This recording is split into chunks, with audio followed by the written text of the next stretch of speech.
What's going on, guys? Welcome back to Top Mod Productions. Today we're taking a look at one of my all-time favorite reverbs from a collection that we are very familiar with.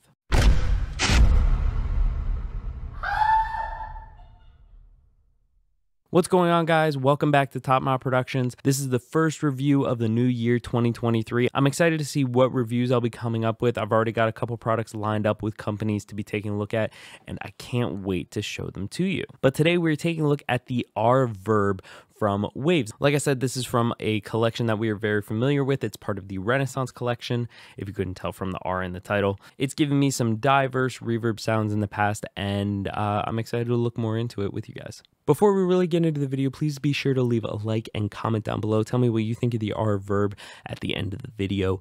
And subscribe if you enjoy the content. It really helps out my channel a lot and is extremely encouraging to me coming up with new content to put out for you guys. So along the top here, if you aren't a fan of how this looks as is, you can go through the skins. You have the dark and you also have the legacy version, which is the original design style of it before they did a reskin of it. I normally leave it on light or dark version. Here you have a view of everything, hence the all.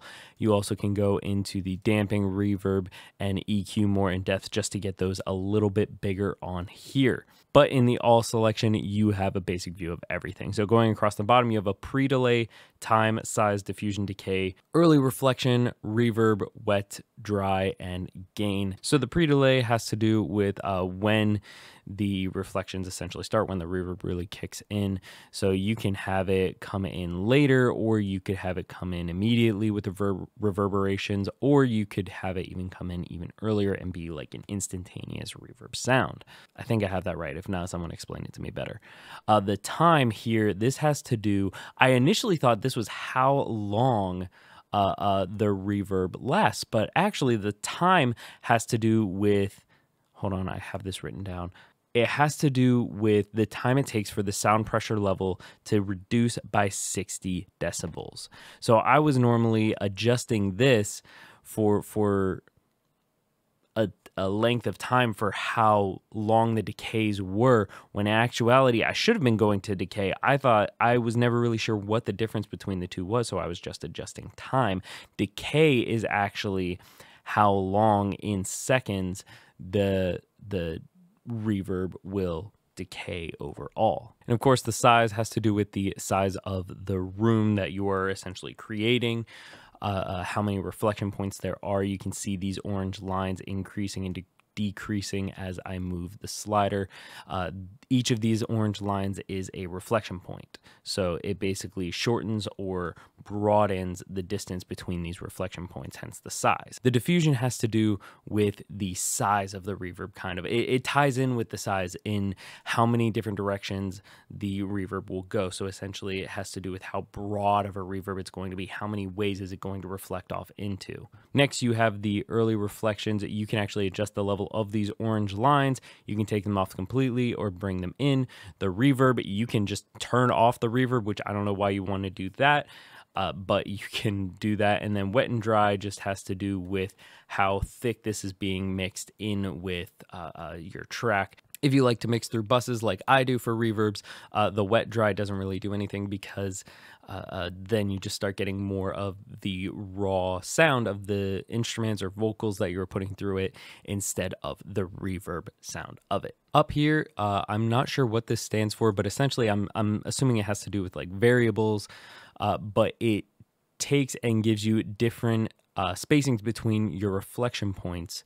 You can click through and choose how you want the reflections to sound. Again, if you don't want to mess with the reflections, you can just mess with this level here. Going on from there, you do have these 3 pages up here. You can control your dampening settings, your EQ settings, but I personally, if I'm going to adjust them, I would rather go to their specific pages, because you can see the actual numbers. You can adjust the ratio and the frequencies at which they begin and end. The whole point of the dampening is to control your high frequencies, because the high frequencies can come through extremely clearly and be a little harsh sometimes. So the dampening lets you give it all a little bit more control. The reverb, it's the same thing that we were looking at before, where you just get to see it a lot bigger. And then lastly, you have an EQ. You can actually control the EQ Personally, I really like doing the EQ with a plugin after the fact. I don't want to EQ in this plugin. It doesn't necessarily give me the EQ controls that I want when EQing a reverb. Lastly, up here at the top, you have a reverb type. You have 2 halls, a room, chamber, church, 2 plates, a reverse reverb, a gated reverb, a nonlinear, echo verb, and a reso verb. You also have a plethora of presets that you can pull from. You have the factory presets, which open into a bunch of different styles for each of the reverb types.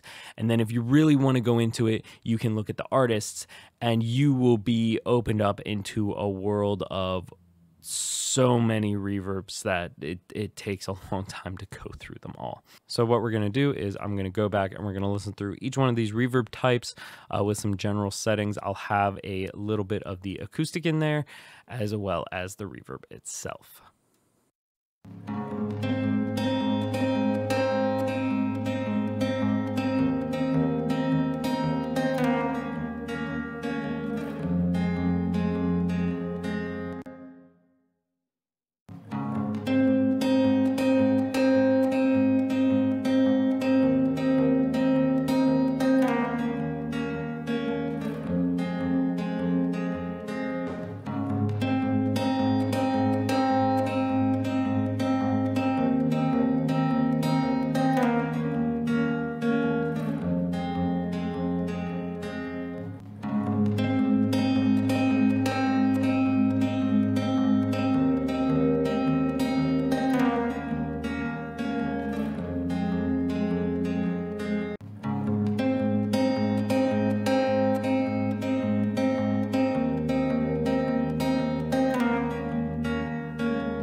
So that's most of what there is to the Reverb. I know it takes a lot of playing with to get the reverb sounds you like. I like to mostly stick with the halls or the chamber reverb. If I'm going with a plate, I like to go with that Black Rooster audio plate reverb. I think it was the RO140 that I reviewed a month or two ago. I do have another reverb that I really like to pair it with, but we'll take a look at that one in a couple weeks. If you want to hear this reverb in action, I believe I used it on almost every single one of the futon sessions that I have put out on the channel. I'll try to put a link for a couple of those playlists down below if you want to check them out. But thank you guys so much for watching. I really appreciate it. It means a lot. Please be sure to leave a like and comment down below. Tell me what you think of the Reverb. Is it a reverb that you have and like to use? Is it a reverb that you want to use? You can always go to Waves and get one of the free trials as long as you haven't used it before, and mess around with it. See what you like about it, see what you don't like about it. And again, be sure to subscribe. It helps out my channel a lot and I really appreciate it. But again, thank you guys so much for watching, and until next Tuesday.